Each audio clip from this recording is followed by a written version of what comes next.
สุกแล้วบ่น้องสุกแล้วสิเอาไปใส่บัดเอาไปกินแม่นบ่แม่น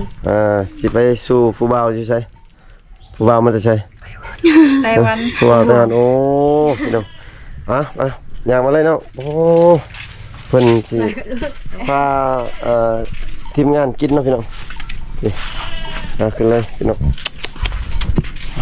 ตัวไอ้เป็นจีดพากันโพกมาละไอ้ใหญ่เป็น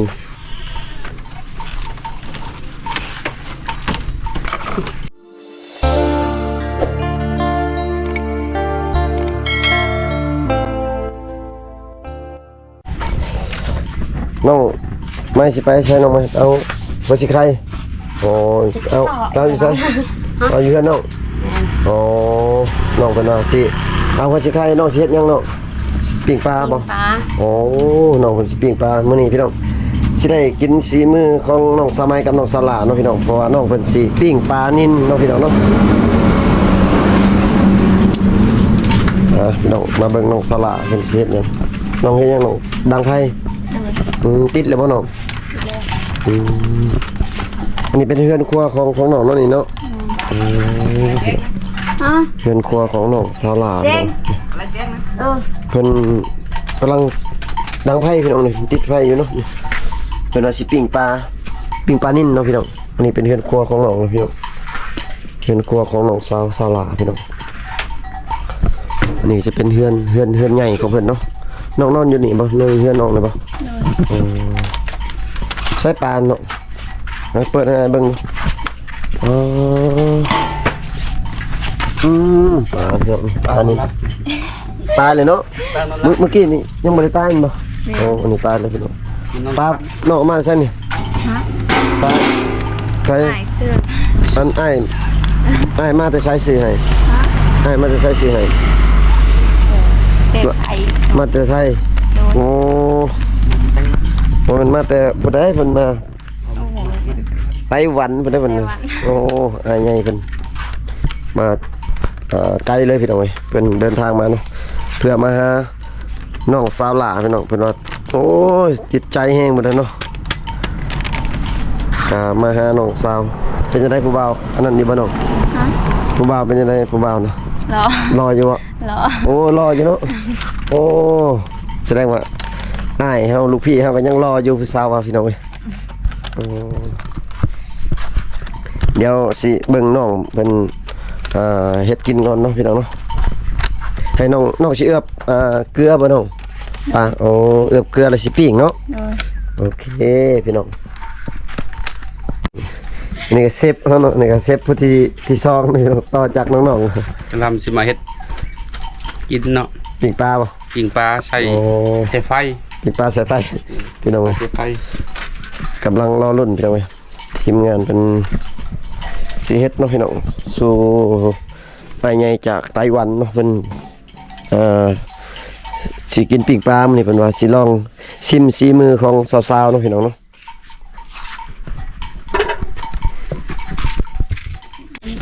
น้องสาวใหม่แต่เอาหัวสิไข่บ่น้องงามเลยหัวสิไข่งามคือคนเลยพี่น้องเอ้ยงามคือน้องเลยเนาะพี่น้องหัวสิไข่งามพี่น้องน้องสาวเพิ่นเนาะมาเบิ่งสองสาวเพิ่นเฮ็ดกินพี่น้องเอ้ยเฮ็ดแซ่บๆด้วยน้องนะน้องไม้น้องไม้ว่าสิเฮ็ดแซ่บๆให้ไอ้ใหญ่เฮาเฮ็ดกินเนาะตัดออกใส่จังตัดเอาอันใบมันคิดว่าเอาตัวนี้บ่เอาใบยองๆตัวนี้บ่ครับนกเลยก็ได้สิเอาว่าสิไข่นี่ยัดเข้าปลาเนาะยัดเข้าท้องเพิ่นเนาะแล้วก็เอือบเกลือแม่นบ่เอือบใส่ปากมันติอะไรละติปลาอะไรล่ะโอ้ปลาพี่น้องโอ้ตัวบักใหญ่ๆบักใหญ่ๆพี่น้องเอ้ยดีๆเพิ่นเลยนี่น้องบัวโตเปียดิกันเต้จังเนี่ยก็ยังยากเลยนะ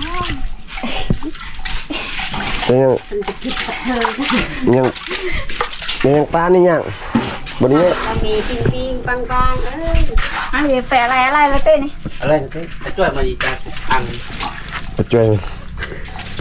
ผู้บ่าวน้องอยากกินปิ้งปลาได้อพุ่น เราไต้หวันนี่กินปิ้งปลา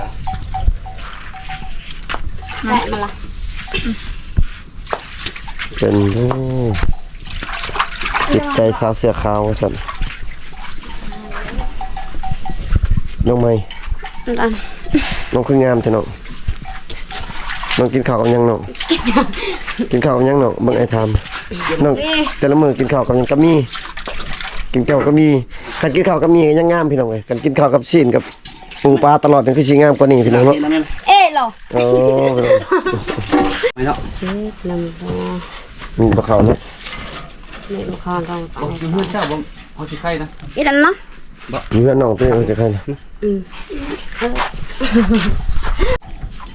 ฮะ เจ้าไม่ได้แก อยู่ไหนคนนั้น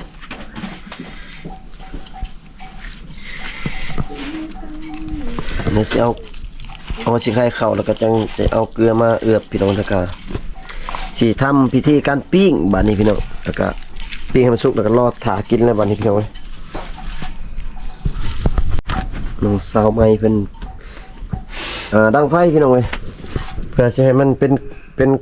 ป็นทานเนาะให้เป็นทานแล้วก็สิมาปิ้งแม่นบ่เนาะ อืม อืมน้องก็งามแท้ เอาแล้ว ฮะน้องคืองามแท้ เอาแล้ว ฮะ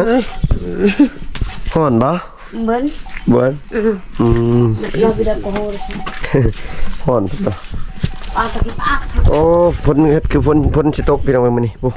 มาแล้วพี่น้องสิทันกลับอยู่บ่มื้อนี้นะมันสิได้นอนอยู่นี่บ่จักพี่น้องฝนก็คือแบบอยากตกๆนี่ล่ะพี่น้องเนาะนี่ท้องฟ้าก็มืดครึ้มอยู่พี่น้อง นอนจ้า โอ้ใส่เกลือก็บ่ใส่หลายๆแล้วเกลือ เจอซะ เลยข้างในนี่ปิ้งจะอร่อย นี่ตีบอล แล้ว ให้เขาตำน้ำจิ้มจะจิ้มก็จิ้มนะไม่จิ้มก็ได้ อืม ไม่จิ้มน่าจะกินไม่ได้น่าจะต้องจิ้ม จิ้ม แล้ว ทำ น้ำจิ้มทั่วไปอ่ะ ทำน้ำจิ้มแล้วจะมา น้ำ จิ้มกับโอเค น้ำจิ้มเยี่ยว ใช่ อย่างนี้เป็นปิ้งง่ายน้ำจิ้มเยี่ยว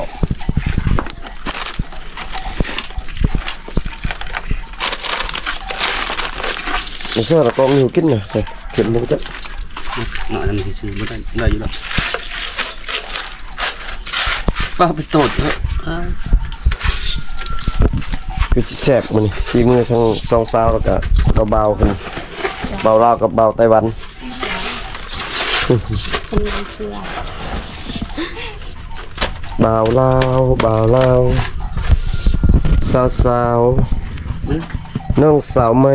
ซั่น มีอาการข้าวมันดิ น้องสาวบุญใหม่สวย แล้วก็ได้ ขาวเนาะ ออกแล้วถ่าย อืมโอ้มันปิ้งธรรมชาติตินี่ แม่มาสอดบาดเอา เต้ เช็ดสิแตกแล้วแตกแล้วกัน พอดี ใช่นั่นเด้ จะหันได้ พ มั้ย ลาตะเวียนกี่ได้ นั่นนี่มัน บ่มันคาดอันโดนได้ไง กินร้อนดิ อีใจ มีเล็กลวดบ่ บอดเลย นี่เล็กลวด เบิ่ นี่ งหลวดๆเด้ๆ น้อยล่ะ ตัดเอาเลย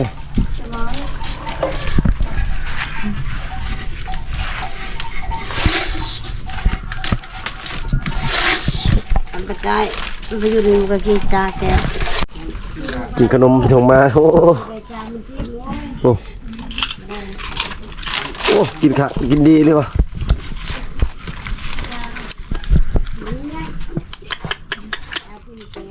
โอ้ยชูเคยกินบ่ขนมนะ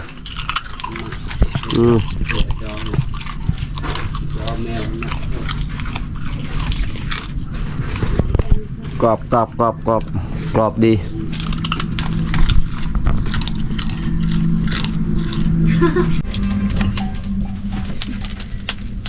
น้องปิ้งยังน้อง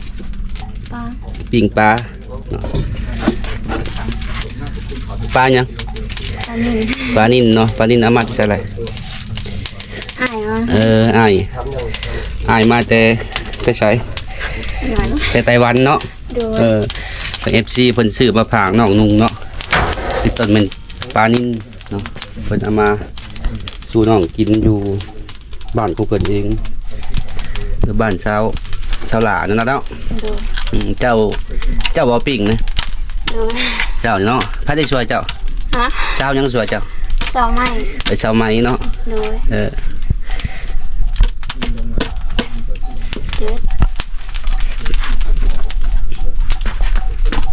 หน่อยก็ดี ตัวสุดคุณน้องเอ้ยนี่เช้าหลักกำลัง ปัด มาปิ้งได้ไหมมาช่วยน้องหลานี่เช้าไหมบันนี้เช้าไหมจะมาช่วย เจ๊ ปิ้งปลานำน้องหลาเนาะเพราะว่าช่องน้องมาเฮ็ด อ๋อแต่ ปิ้งปลาให้ทาง FC ทางไต้หวันเพิ่นเนาะเพราะว่า FC ทางไต้หวันเพิ่นมาเยี่ยมยามน้องอยู่บ้านเนาะอยู่ว่าอยู่เฮือนเพิ่นซื้อของฝากของต้อนมาเล็กๆน้อย ขัดเลย ๆก่อนมีปลานิ่นเนาะนี่สองน้องสาวที่กำลังเฮ็ดกินซุนสู่บ่าวไต้หวันเพิ่น จะนำคนนี้ มาเยี่ยมยามอยู่ในเฮือนนิซาน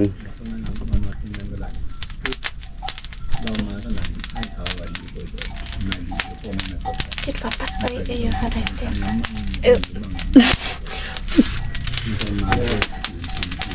อีปลาอะไรไทยด้วย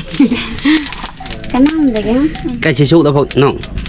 แมน เนาะ ไปชุบเลยนะ ใกล้สิสุกเนาะนี่ยังก็บ่อดใจรอเนาะทางบ่าวไต้หวันเพิ่น ชี ตอนนี้ปลากำลังใกล้สิสุกแล้ว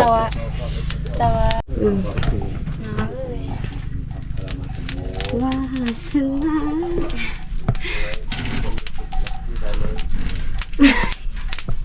เอี่ยลงจิตใจ ตลาดเนียมกล่องในใช่ไหมนี่เนาะสองน้องกำลังปิ้งปลาถา จิตละลาย อดเด้อพี่น้องเอ้ย ก็ดีนะเราจะดำไปได้แล้ว ห่อนก็อดจังไดกะไปอาบน้ มันก็อะไรเก่าหายหมดเลยจะคำคมแล้วเอาเลยมากระตัดเลยยึดอายุ ำมียังล่ะ ลาพัดเด็กนะแกอ้ายเอาก็ให้กินแบบนั้นเรนเยอะมาก ห่อนคักเนาะน้องห่อนมาพิงไฟอยู่น่ะหนาวห่อนเนาะ ฮอน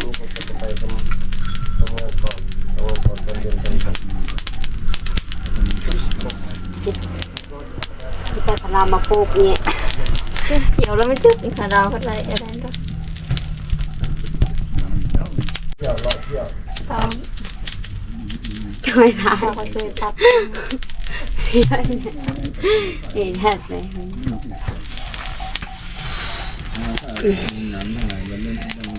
เป็นยังไงเจ้าชาละคือบ่มีเสียงแหละห่อนบ่ ฮอน ห่อนเนาะ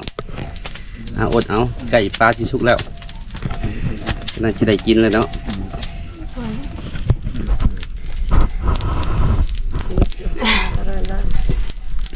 ก็กระพูดนะ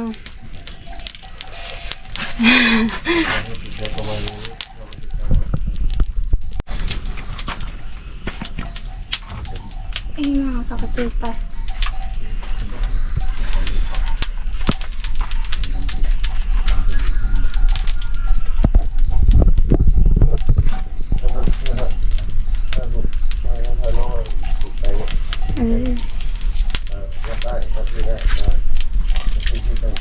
กี่ระยะกี่ร้อง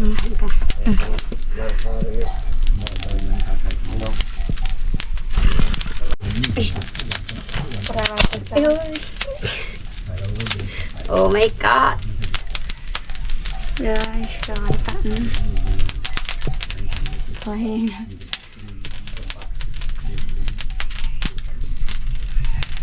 ฉันไปให้นอนอยู่ทะเลนอนละฉันตัดเบาไปด้วยกัน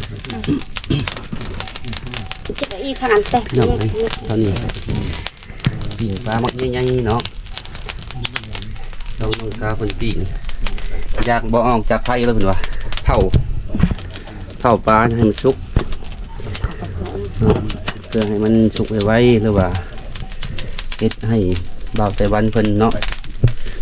บ่าวไต้หวันเพิ่นมาเยี่ยมยามเฮ็ดอาหารสู่เพิ่นกินเนาะแล้วต้องสู่ FC ทั้งบ่าวผู้ไทยบ้านนาเพิ่นเนาะ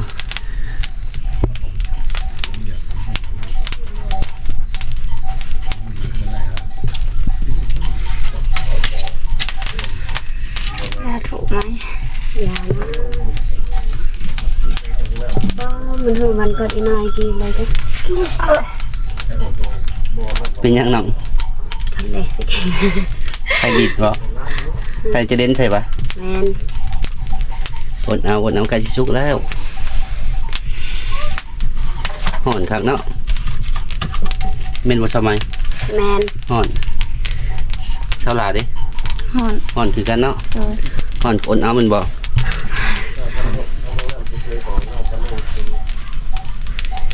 เจ้ายองปัดอุ้ยติดจีดนะ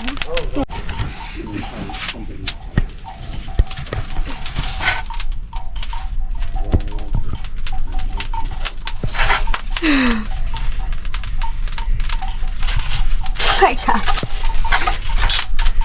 อันนี้คือมา หลบหอยมาไล่พวก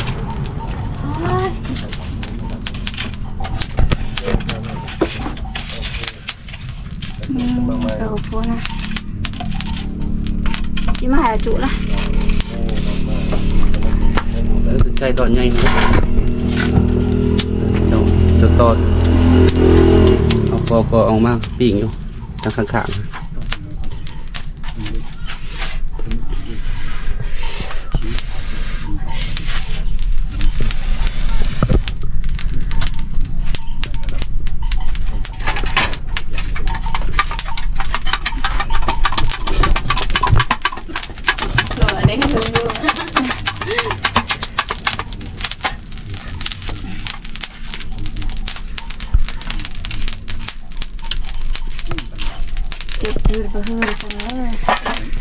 สิสุกแล้วว่าเช้าลาเลย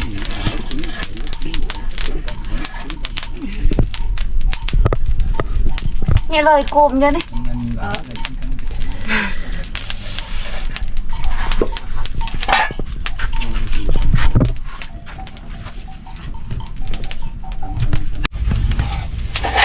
แต่มันปกติโหดแน่ในนึงบ่ในนึงแล้วมาน้ำพุยทุกคนก็อาบน้ำ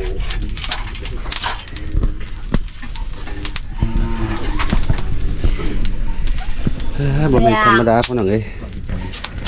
ทั้งสาวไม้ทั้งสาวลา ซิวเลยเกร เป็ ด น มัน ตั้งใจปิ้งปลาให้ FC กินเนาะ บางจึงนะแล้วเอามันก็พูดเวลาตัวอ่ะ บ่หยุดเพิ่นว่า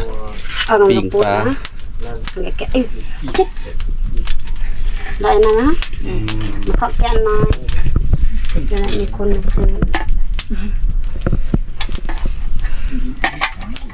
ไม่กล้าหลับเลยนะกันกลาง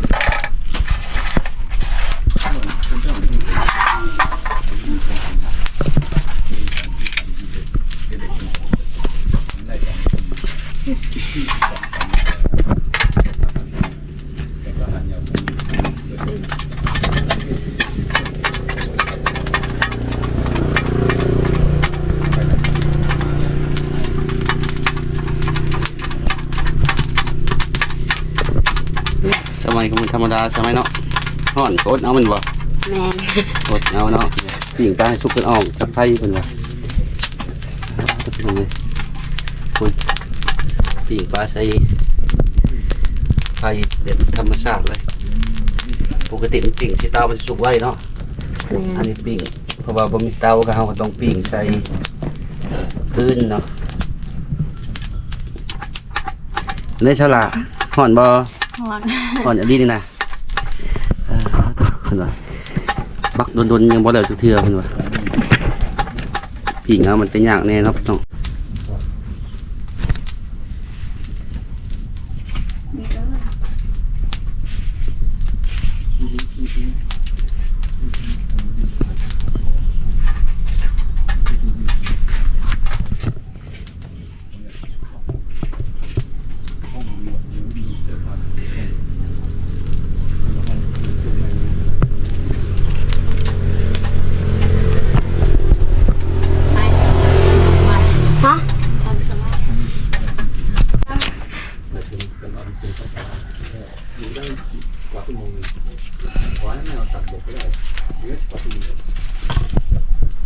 ชีวิตแห้ง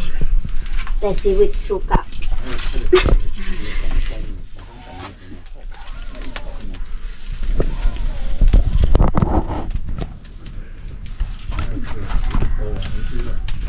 ต่อได้กินน้ำได้นะกินน้ำเด้งได้แล้วฮะ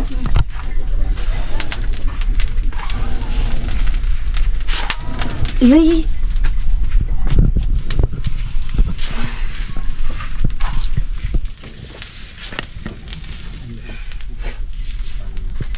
ง่ายตักเบื่อเด็กมิ้นต้องไม่ได้ตาเด็ก ต่อเด็กเสียอะไร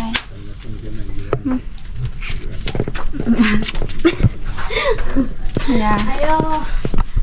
vợ su su su mới lại đấy tìm cái lồng này là cúc đó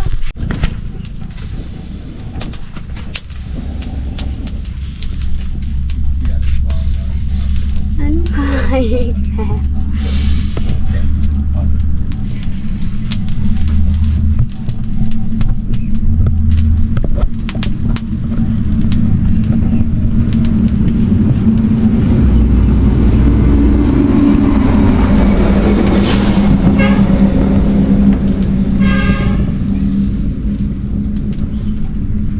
chim thì bó là ơi จะเปิดมา gì ma lên จะต่อย chạc từ sắp ơi bộ มาเละกับเด็กใช่ไหม sợ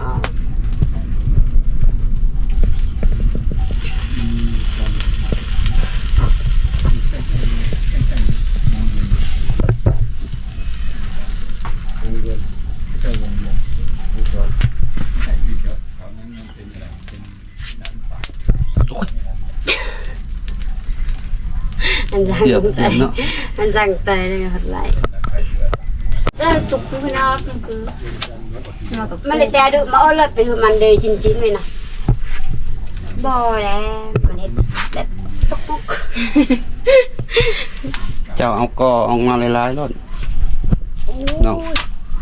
เจ้าก็มาดังด้วยความทันดึกเคลียร์ก็ khói มา đó thật lại ăn gì tao à 3 mông từ chín mà ชาวมองก็อยู่กินเนาะ FC อยู่ท่าอยู่ FC บางผู้ไทยอยู่ท่ากินปิ่งปลาเนาะถึงว่าเฮิงจะได้อยู่กินเพิ่นว่าในมื้อเช้าละสีมือเช้าละกับสีมือเช้าไม้เนาะปีกปลาให้ FC บางผู้ไทยกินมันยังก็อดกินอดท่าเด้อบางผู้ไทยแล้วก็ทาง FC ของบางผู้ไทยเนาะสำหรับบางผู้ไทยก็ยังผู้ใดนั่งท่าอยู่น้องเพิ่นเนาะ กับ FC บางผู้ไทยนั่งท่ามาสำหรับน้องนุ่งๆ2คนเพิ่นเฮ็ดกินสู่กินเนาะหรือว่าปิ้งปลาอาหารหลักๆมันปิ้งปลาเพิ่นว่าปิ้งปลาตอนเที่ยงเนาะรับกินข้าวตอนเที่ยงน้องคนนี้เป็นสาวไหมสำหรับน้องคนนี้เป็นสาวล่ะแม่นบ่สาวล่ะ เยอะจี๊ดจะมาเยอะเลยก็ได้ติดใส่นั้น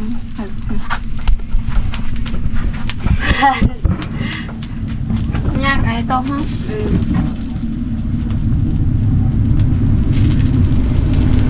cô đang cười đấy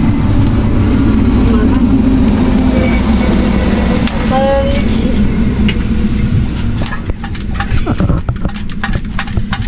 อันนี้ก็เป็นเฮือนครัวของสาวหลาเนาะบนเฮือนครัวแต่งกินแล้วว่าบนเฮ็ดกินเนาะแต่ละมื้อ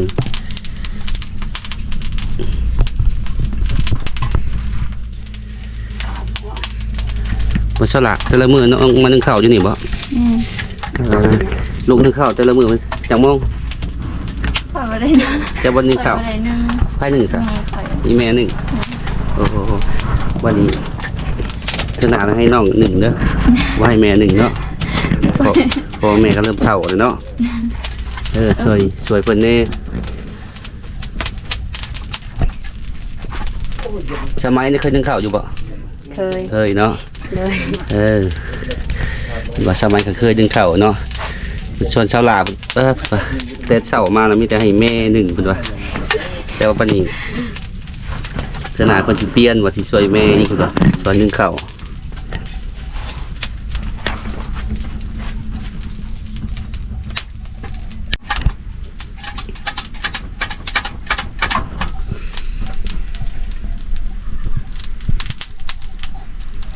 ขวัญเอ้ยขวัญเจ็บอยากจะร้องไห้ ดูพามง่ายแล้วคอยเลยมันใหญ่กี่เตาไอ้หมอรอฮะ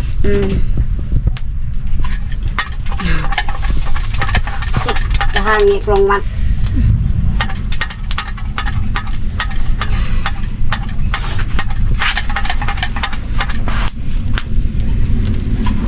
เก่าพูดนะ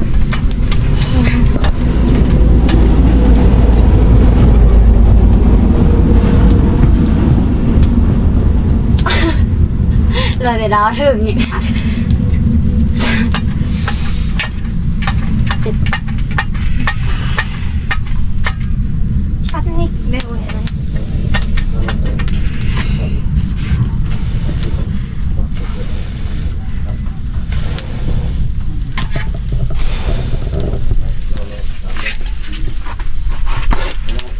จิตจะหาเงี้ยกรงมัน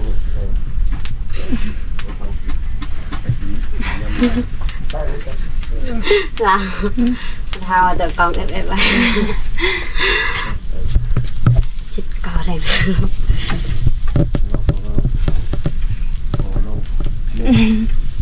เก่าพูดเนาะ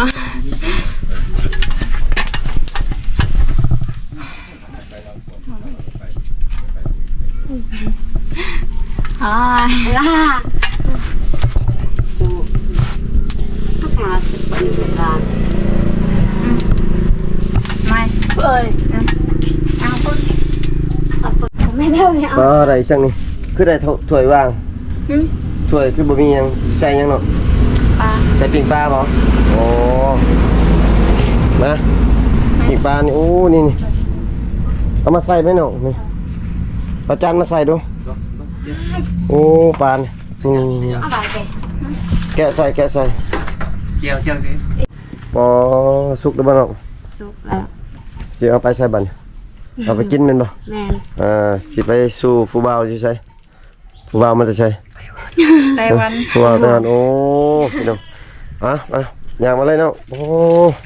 เพิ่นสิพาทีมงานกินเนาะพี่น้องนี่ขึ้นเลยพี่น้องตัวไอ้เป็น chít vào căn phòng mà lá ไอ้ใหญ่เป็น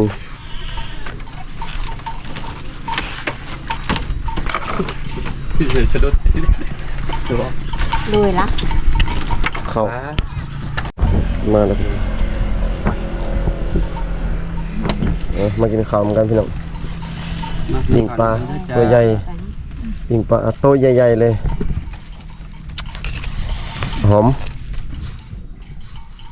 มปิ้งปลาเอากินไหมครับนะ กินอย่างนี้ไหม เก็บเผาปลาเผา เคยกินอย่างนี้ไหม ไม่รู้น้องเคยกินมาเป็นเคยกินเนาะเอาเข้ามา เข้ามา เข้าเลย กินนี่ น้องบ่นี่บ่เอาบ่มาหักเอาครึ่งหนึงให้น้องหักให้น้องนะตามแล้ว rồi chăn là ว่าเห็นอาหารครับ hàn ทีมงานก็รอถ่ากินพี่น้องมากินข้าวกันเด้อพี่น้องเด้อโอ้ข้าวนี่เขาให้บ่เนาะ เข้าเหือนเลย เอาสิ ยกเข้ามาอีกแหละยกเข้าใกล้เลย อันนี้ มีสาเนี่ยเอาไปใช้ เอ้าบ่ได้แล้วคล้ำเลยจะมากิน ประมาณเห็ดแบบ กิน จ้าบิ อ๋อกินเอากันเลยให้ว่าหนังบ่กินคล้ำเลยแค่กินคนเดียวก็คล้ำเลยเนาะ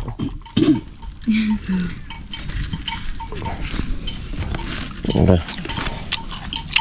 กินเลยเนาะ จ้า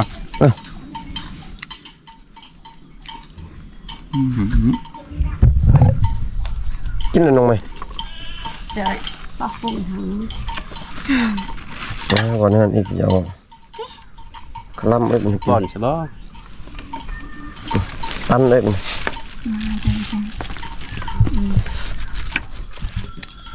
มาแล้ว กินน้องล่ะ กินดิ ไม่กินเดี๋ยวหิว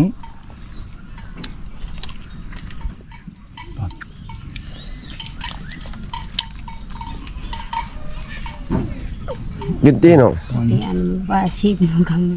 ไม่ช่วย เดือดเสือตีแล้วนะเวลาเดินเสือตีแล้วนะ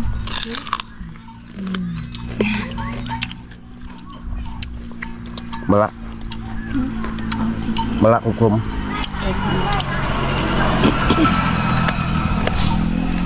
ก็น่าตาเราก็น่า จังไป ดูตกโอเค เลยละกาย ดูเลยค่ะในบ้านนะคะดีกันดี เลยทั้งนี้โอเคคุณเป็นรับชอบเราดู มาแล้วพี่น้องน้องๆเพิ่นบ่กินน้ำนะพี่น้องเกรงใจบ่เนาะอยู่วันเลยมาพี่น้องมา เลย เป็นยังไงบ้างอร่อยไหมพี่พอกินไหม กินได้ไหม พอกินได้อยู่ไหมสีมือน้องอร่อยโอ้แซ่บหมดเลยสีมือน้อง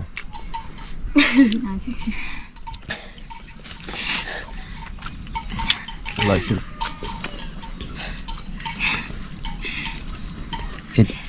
เห็ดห่อนผมไม่ได้กินเนาะเห็ดเมือง ลองเอาตัวนี้ก็ได้ อ่ะ โอ้กินด้วยกันเลยจะจ้องเขาได้อยากก็น้องเพิ่นอาย มีอายมาใส่กะมาใส่ฝากไปเอาแต่เราขี่มาอายถ้าเราไปดื่มอายตาจำยวมมาอาย ได้ตาอันเอากี่เดี๋ยวมันตาอันเรา เอ้าเข้าใจปะ กินตัวนี้กั กัน น เล เลย ยแซ่บอยู่บ่ แซ่บอยู่น้องสาวปิ่งให้กินเนาะ แซ่บสิมื้อหน้าสิมากินไหม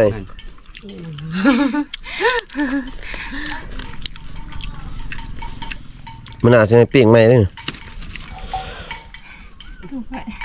เจอกินมันกับพวก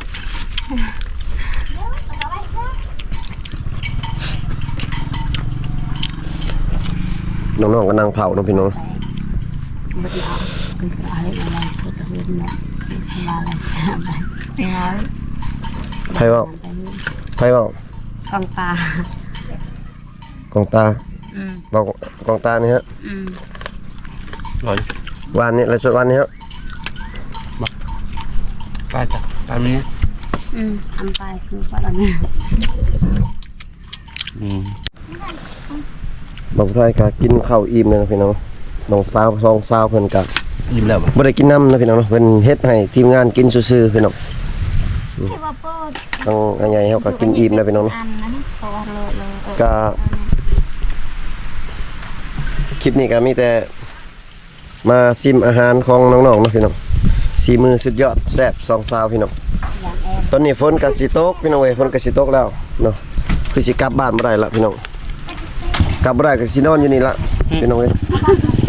คือสิได้นอนอยู่นี่เนาะ ลาให้แล้ว กินข้าวกินปลาพี่น้องเอ้ยเนาะพอพายก็สิได้พอปิดคลิปไว้เพียงซ้ำนี้ก่อนนะพี่น้องเนาะเจอกันคลิปหน้าเด้อพ่อแม่พี่น้องเนาะนี่สาวๆเพิ่น ป้อนหมกกันป้อน สละชุดน้องคือบ่กินข้าวใช่ไหม อิ่มแล้ว อิ่มแล้วชุดน้องอิ่มนะบ่พี่น้องเอ้ยน้องเพิ่นบ่กินข้าวเนาะเพิ่นบ่อยากกินข้าวเนาะพี่น้องบ่าวพายก็สิได้อำลาพัดจากน้องไว้ซ้ำนี้ก่อนเนาะพี่น้องเนาะบ๊ายบาย FC เนาะเจอกันคลิปหน้าเด้อพี่น้องเนาะ